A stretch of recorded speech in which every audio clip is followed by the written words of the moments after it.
Chapter 5 Man is created. Having been born from the Creator's right thumb, Daksh now organized a ceremony. The seven sages participated and were assigned specific duties. Vishnu came out of hibernation to attend, and so did Brahma. The rituals commenced as the Saptrishi began to chant. Their words were winging through the cosmos, permeating its veins, smearing it with a layer of piety. Brahmand was swaying now, drunk with devotion. The mantras were sanctifying everything they were touching when suddenly a furor broke out of the entrance of the Yagna hall. Shiva, after binding Brahma farewell, Shiva had found a beautiful spot and began meditating. But the resounding mantra of the sages today had shattered his peace. Jolted out of his contemplation, the infuriated god had arrived at the gates of the ceremony. Storming the site, Shiva now began turning it upside down. Daksh and the Sapriti fled in terror, but Vishnu stood up against his divine bundle.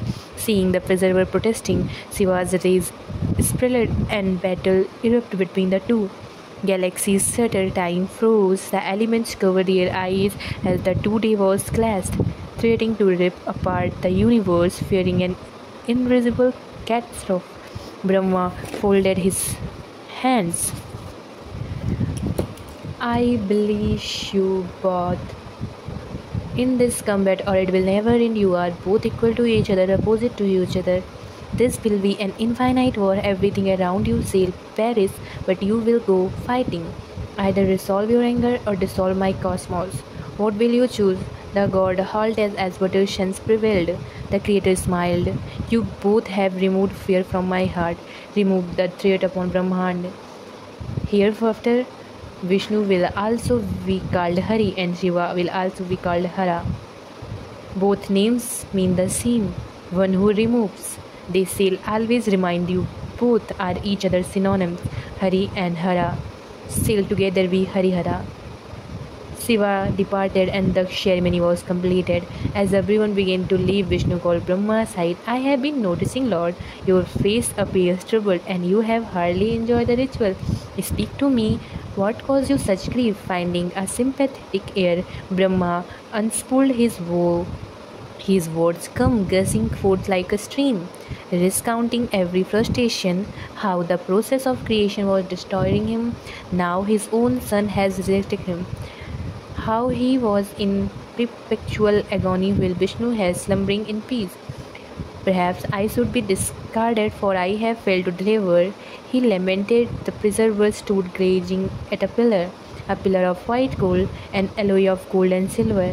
Then he spoke, Mahadev, Mahadev, go to him. He alone can solve this. I tried, but he kept breeding immortals. He is the destroyer. How can he create? He may not create, but he shall surely console. Go to Mahadev. The Creator did as instructed, only to find that Shiva has resumed meditation.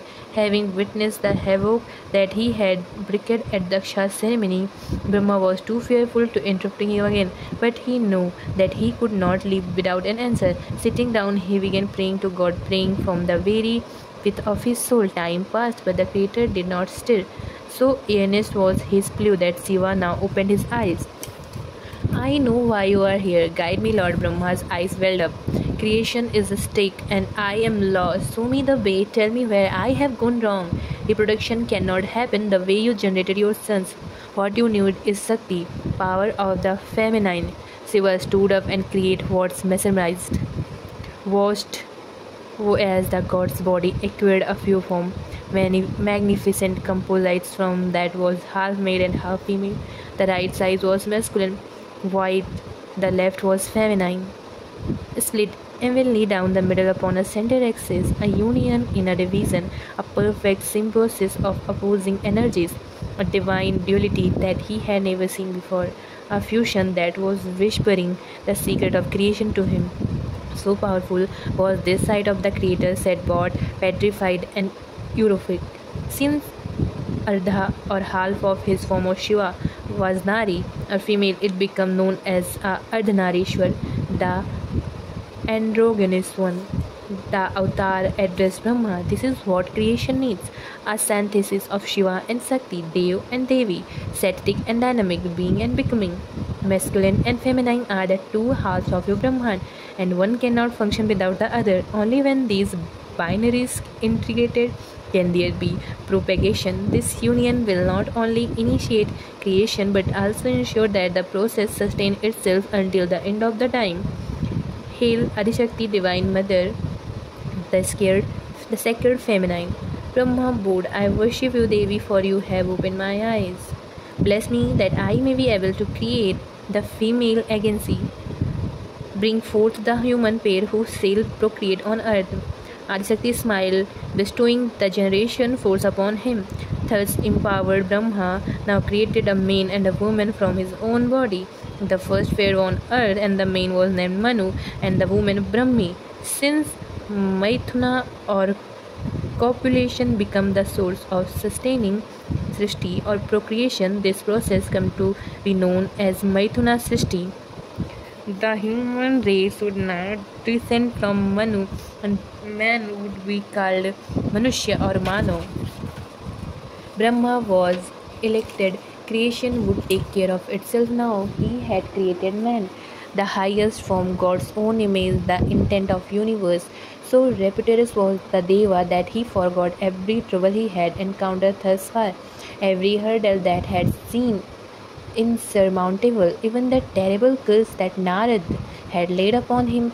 You shall desire that which must not be desired. Words that were about to come true. Stay tuned for chapter 6.